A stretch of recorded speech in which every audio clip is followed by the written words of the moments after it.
je vais connaître votre amour. Seulement, si vous gardez mes commandements. Si vous gardez mes commandements, je sais, vous n'avez pas besoin de me dire que vous m'aimez. Mais je saurai que vous m'aimez. Parce que vous ne le dites pas en parole, mais vous le dites en action. Et c'est l'action qui compte, la parole ne compte pas. Imaginez une femme qui chaque jour, quand son mari arrive du travail, il lui apporte un petit cadeau, un petit joli cadeau, même si ce n'est pas cher. Et chaque jour, quand il revient, ou une fois dans la semaine, 2 fois dans la semaine, il fait ça. Même s'il n'a pas besoin, même s'il ne dit pas que je t'aime, la femme va lui dire, chérie, je sais que tu m'aimes. Je sais que tu m'aimes. Jésus ici, il ne veut pas parole, il veut action. Il dit, celui qui m'aime, c'est celui qui garde ma parole. Bien-aimés, nous sommes dans l'église, nous sommes enfants de Dieu. Nous avons accepté que Jésus soit notre Seigneur, notre Sauveur, notre Seigneur. Mais ne nous trompons pas, nous voulons aimer le Seigneur. Quelqu'un me dit, Jésus, je t'aime. Il y a quelques fois, je prononce Seigneur, je t'aime. Plus de 10, 15 fois en même temps. Mais je me suis rendu compte que ça ne compte pas beaucoup. Ce qui compte, c'est la parole. Il a dit, si vous m'aimez, gardez mes paroles. Et c'est ce secret que Jésus a montré à ses disciples et qu'il nous montre ce matin. À cause de quelque chose que je vais dire tout à l'heure. Il dit ça à cause de quelque chose. L'amour de Jésus, l'amour de Dieu se manifeste en 2 tranches. La première tranche, c'est que Dieu a tellement aimé et qu'il est venu nous prendre. Qu'il est venu te choisir. Qu'il est venu te prendre comme enfant. Ce n'est pas toi qui l'as choisi, c'est lui qui t'a choisi. Dit la Bible. Maintenant que tu es venu, il a un deuxième plan d'amour pour toi. Et le deuxième plan d'amour, c'est toi qui dois te débloquer. C'est toi qui dois l'autoriser. Jésus veut aimer l'Église. Il veut t'aimer. Il t'a déjà aimé, il t'a mené.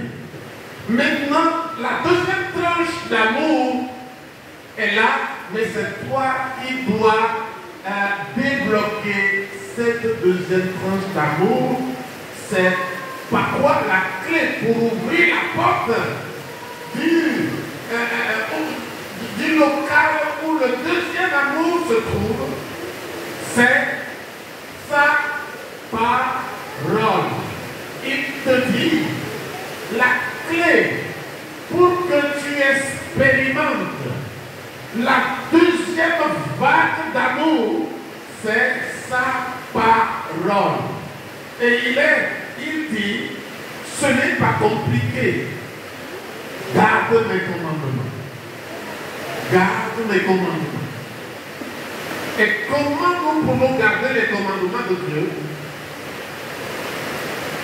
C'est s'approcher de la parole. Tu ne peux pas garder un commandement que tu ne connais pas. Vous ne pouvez pas garder un commandement que vous ne connaissez pas. C'est seulement ce que vous connaissez que vous pouvez garder. Et Jésus dit, si quelqu'un garde mes commandements, c'est lui-là qui m'aime. Donc, je voudrais mettre l'emphase dessus. Un chrétien qui veut que Jésus l'aime doit garder ses commandements. Ce n'est pas commandement, tu ne tueras pas, tu ne voleras pas, tu ne commettras pas d'adultère. C'est pas ça. Le commandement de Jésus, c'est la parole de Dieu. C'est qu'est-ce qu'il veut dire? Il veut dire que nous devons aimer sa parole, vivre dans la parole et vivre la parole. C'est ce qu'il dit. Et pour que ça arrive, il faut que le chrétien aime la parole, la lise, la médite jour et nuit et obéisse, pratique la parole. Et je me dis tout de suite que quelqu'un qui lit la parole une fois par mois ou par semaine, il n'arrivera jamais à aimer Jésus. Il n'arrivera jamais à aimer Jésus. Pour Jésus, il n'arrivera jamais à trouver son amour en lui. Et si quelqu'un m'aime, il gardera ma parole. C'est quoi? C'est être dans la parole. Dieu a dit à Josué, je veux le lire, Josué chapitre 1, le verset 8. Il a dit quelque chose de la même manière. Il dit à Josué, il dit que le livre de la loi, c'est la parole de Dieu, ne s'éloigne point de ta bouche.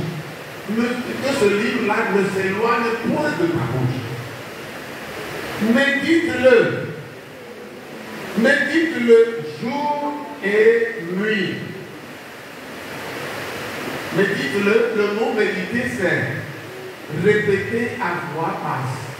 Quand tu as déjà lu, par exemple, Dieu a tant aimé le monde, verset Jean 3,16, Dieu a tant aimé le monde qu'il a donné son Fils unique, afin que quiconque croit en lui ne périsse point, mais qu'il ait la vie éternelle. Si tu veux méditer ce verset, cette parole, tu dois faire quelque chose comme ça. Dieu dit, tant aimé le monde. Il a tellement aimé le monde. Et le monde que je suis tout particulièrement, il m'a tellement aimé. Waouh! Dieu m'aime. Et il le dit. Sa parole est la vérité. Il dit qu'il m'aime. Il m'a tant aimé. Il m'a tant aimé. Alléluia. Dieu m'aime. Alléluia. Dieu m'aime. C'est comme ça qu'on murmure la parole. Après l'avoir lu, il ne dit pas seulement de lire, mais de lire et de méditer. De méditer. Et c'est pour cela que la parole de Dieu va produire des fruits.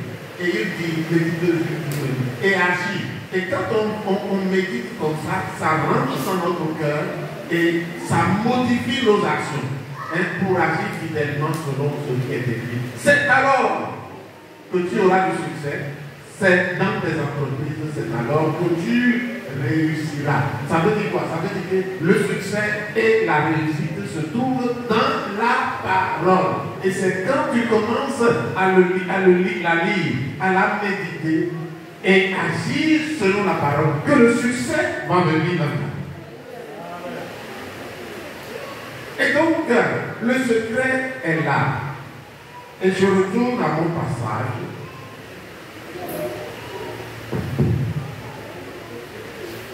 Et il dit de garder, c'est celui-là qui m'aime. Et celui qui m'aime sera aimé de mon Père. Ça veut dire celui qui garde ma parole sera aimé de mon Père. Je l'aimerai et je me ferai connaître à lui. Quand nous gardons la parole, quand nous la méditons, quand nous restons avec la parole, quand nous ne faisons rien sans la parole, quand nous la lisons même plusieurs fois par jour, quand nous sortons et nous méditons la parole. Et l'hébreu, Moïse a prescrit aux Hébreux, quand vous allez en voyage, continuez à méditer la parole sur la route. Quand vous revenez, méditez la parole sur la route. À la maison, mettez la parole sur les lintons de vos portes. Écrivez la parole sur les... Et même, il a demandé qu'on l'attache sur les mains. La parole. Pourquoi? Parce que notre vie, c'est la parole qui la maintient. Si nous ne nous attachons pas à la parole, la vie, ça ne va pas réussir. Vous savez, Dieu a mis les saisons dans l'univers par sa parole. Et les saisons fonctionnent. Et ce matin, on a eu la pluie. Et si les bénédictions sont liées à la parole, notre victoire est liée à la parole de Dieu. Et nous devons garder la parole. Et il n'y a pas d'autre moyen de garder la parole que de la lire et de la méditer chaque jour. Ce n'est pas seulement quand on vient à l'église qu'on prend la parole. Non, la parole c'est chaque jour. Et même si nous allons au travail, un Nouveau Testament dans notre poche, et quand nous avons un petit temps où ce n'est pas le temps du patron, c'est notre temps de repos. Après avoir mangé quelque chose, nous revenons à la parole. Celui qui agit comme ça, il est intelligent devant Dieu. Dieu le voit et Dieu va le bénir. Dieu va le bénir. Et donc, notre réussite est liée à la parole. C'est ce que l'essentiel que je voudrais communiquer à l'Église du Seigneur ce matin. Parce que c'est quand nous aimons Dieu, il va se donner à nous. Quand nous aimons Jésus, Jésus va se donner. Et comment il se donne? Il se révèle. Vous allez connaître Jésus plus que tout le monde. Parce qu'il va se révéler à vous.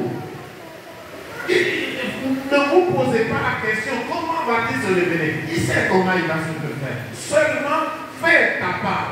Médite la parole. Que la parole soit ta nourriture. Que la parole soit le lieu où tu vis. Et mets en pratique ce que tu lis. Mets en pratique ce que tu médites. Voyez, quand quelqu'un veut avoir un enfant, madame est en grossesse, et le couple attend un enfant, le couple paye un berceau et commence à faire ce que nous appelons en français la laïenne.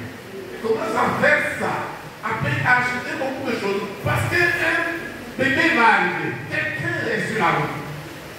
Et vous savez, quand vous méditez, quand vous prenez la parole au centre de votre vie, vous êtes en train de préparer la course pour la venue de Jésus. Parce qu'il va venir. Alléluia.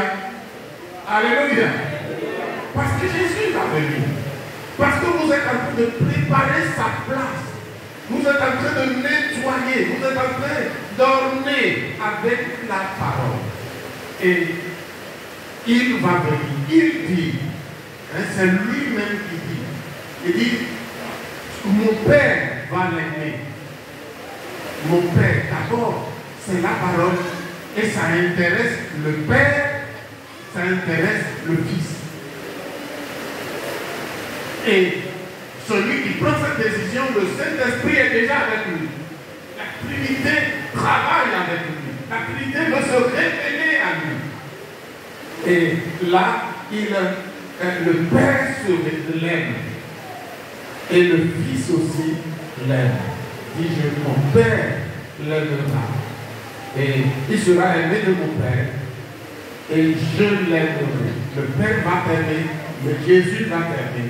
Et Jésus va se faire connaître à toi. C'est ce que la parole de Dieu nous dit ce matin. Il y a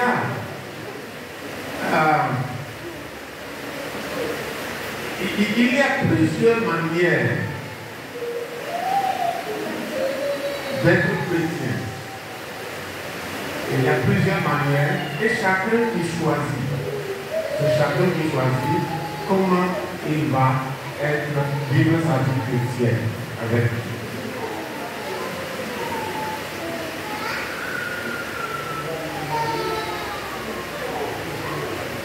Et Jésus nous montre la meilleure manière. La meilleure manière. Ce matin, peut-être le Seigneur veut encourager quelqu'un. Veut encourager quelqu'un. En lui disant, mon désir, c'est de se révéler à toi. Je veux me révéler à toi. Mais prépare le chemin. Prépare la voie. Tourne-toi vers ma parole. Reviens à ma parole. Prends ma parole au sérieux. Il n'y a rien sur la terre, rien, absolument rien, que vous pouvez faire pour être agréable à Dieu, plus que de s'attacher à sa parole. Il n'y a rien. Vous pouvez donner tout ce que vous avez. Vous pouvez venir à l'église comme vous voulez. C'est normal. Mais vous ne toucherez pas le cœur de Dieu comme si vous vous tournez vers sa parole. Aujourd'hui, il y a beaucoup de chrétiens dans le monde qui viennent à l'église. Les chants font partie du culte que nous rendons à Dieu, mais qui ne sont intéressés que la partie du chant, qui donnent un peu leur dîme et ils pensent que c'est suffisant. Non, ce n'est pas suffisant. Notre relation avec Dieu, c'est à travers sa parole. On ne peut pas connaître Dieu autrement. On ne peut pas marcher avec Dieu autrement. Et la parole est le thermomètre que Dieu a établi dans la vie de chaque chrétien, chaque chrétienne, pour voir comment nous l'aimons. Si vous vous approchez de la parole un peu, comment il voit ça? Il voit que vous l'aimez beaucoup. Il verra que vous l'aimez un peu. Si vous vous approchez de la parole un peu, ça veut dire que vous l'aimez un peu. Et si vous l'aimez un peu, il n'est pas trop intéressé. Mais si vous augmentez votre intérêt pour la parole, il va le savoir. Il est ici ce matin. Il est ici. Donc, ce que je crois que le Seigneur veut nous dire, c'est de nous tourner vers la parole de Dieu et de la mettre au centre même de nos vies. Au centre de nos vies. Si quelqu'un m'aime, il gardera ma parole. Mon Père l'aimera et nous viendrons, nous ferons notre demeure chez lui. Jésus va déménager chez toi. Le Père va déménager chez toi. Oh, je parle langage à l'économie. Le Seigneur est partout. C'est-à-dire qu'il va sanctuer sa présence chez toi. Et tu ne manqueras de rien. En ce moment, tu peux dire, l'Éternel est mon berger et je ne retrouverai rien. Parce que le berger, la brebis est proche du berger. Et Dieu dit, pour que tu sois proche de moi, utilise la parole, passe par ma parole, et tu seras proche de moi. Alors, tu pourras dire, l'Éternel est mon berger, je ne manquerai de rien. Est-ce que je suis en train de vous accuser? Non. Non. Est-ce que je suis en train de dire que vous ne lisez pas assez? Non. Qu'est-ce que je suis en train de faire? Je suis en train, Dieu est en train de m'utiliser pour que tu fasses un plan de la parole de Dieu dans ta vie. Et que si tu la méditais un peu, tu dois augmenter. Tu dois prendre maintenant au sérieux de t'établir dans la parole. Et que ce n'est pas pour une semaine, ce n'est pas pour un mois, c'est pour toujours. L'intérêt de la parole de Dieu doit être réveillé en toi continuellement. C'est pour toute la vie, parce que nous voulons avoir Dieu, Jésus avec nous, Dieu avec nous toute la vie. Et donc, ce n'est pas quelque chose que nous pouvons faire une semaine et dire que non, ça suffit pour les 10 mois à venir. Non, c'est chaque jour. Et nous devons rester dans la parole. Amen. Amen.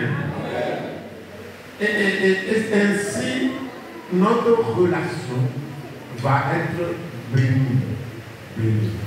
Je vous envoie en plus dans un passage que vous connaissez, Romains chapitre 10, le verset 17. Alléluia.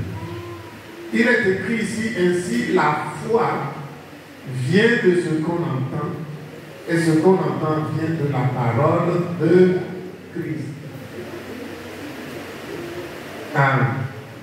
Je vais plus loin pour vous lire Hébreux chapitre 6, le verset, Hébreux chapitre 11, le verset 6. Il est écrit ici, or sans la foi, il est impossible d'être agréable à Dieu. Car il faut que celui qui s'approche de Dieu croit que Dieu existe et qu'il est le rémunérateur de ceux qui le cherchent. Or sans la foi, il est impossible.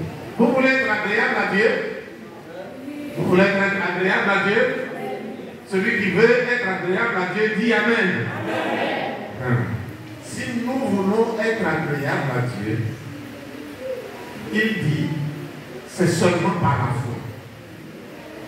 Seulement par la foi. Si tu n'as pas la foi, tu n'es pas agréable à Dieu, il ne va même pas te considérer.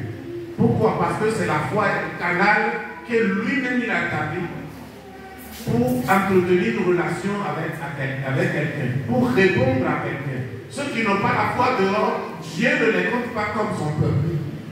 Dieu répand des bénédictions générales sur eux. Oui, il y a la pluie pour les choses à manger, mais l'Église est différente. L'Église est différente. Dieu veut que nous ayons la foi pour que nous soyons d'abord préservés comme son peuple et qu'il prenne soin de nous, parce qu'il a des richesses en abondance. Mais il dit, c'est seulement par la foi. Et donc, même la parole dit encore que la foi ne vient pas de nous. La foi ne vient pas de nos pères. La foi ne s'achète pas au marché. La foi vient d'une seule source. La parole de Dieu. La foi vient de la parole. Ça ne vient de nulle part d'autre. Ça vient d'un seul endroit, de la parole de Dieu. Donc, si nous voulons être agréables à Dieu, parce que c'est la foi qui rend agréable à Dieu, et que la foi vient de la parole là doit être traitée sérieusement. Sinon, nous allons devenir désagréables à Dieu. C'est ce que ça veut dire.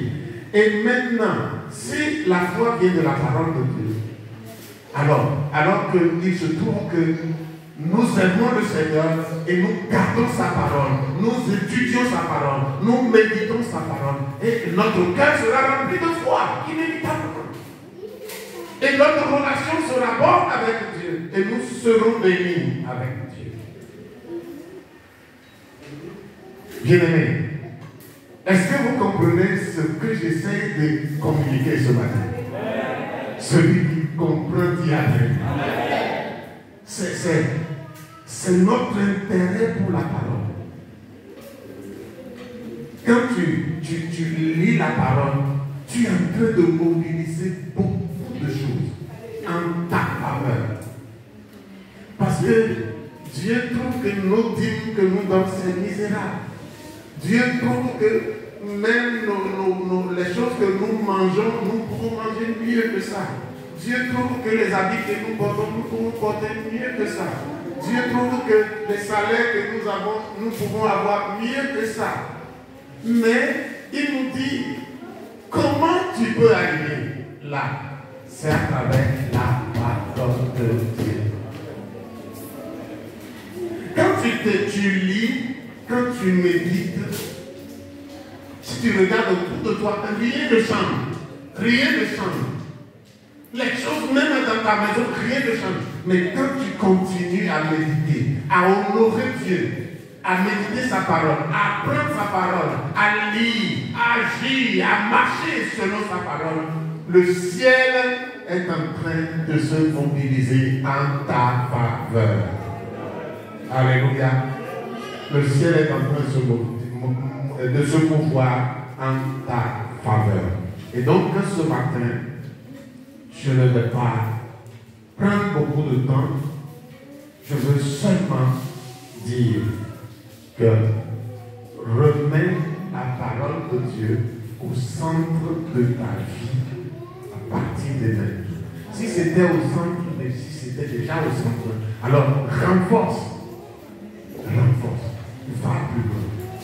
Mets du zèle et reste avec la parole, avale la parole de Dieu, mange la parole de Dieu chaque jour et demande au Saint-Esprit de t'aider à obéir à pratiquer ce que tu lis, tu médites.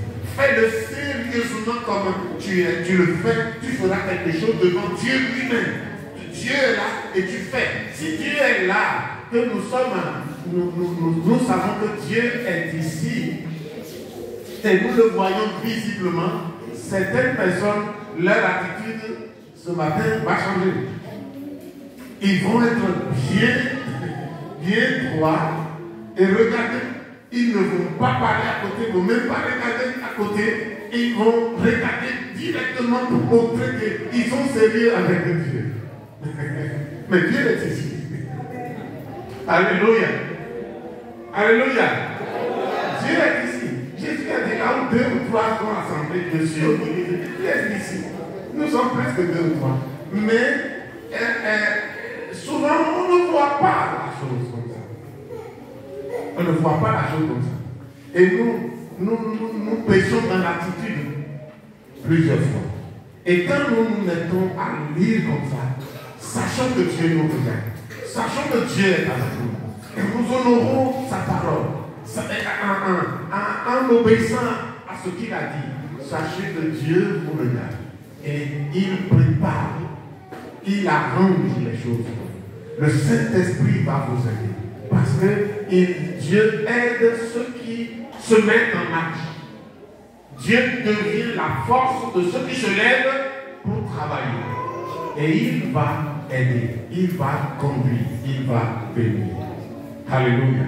Nous allons nous mettre debout.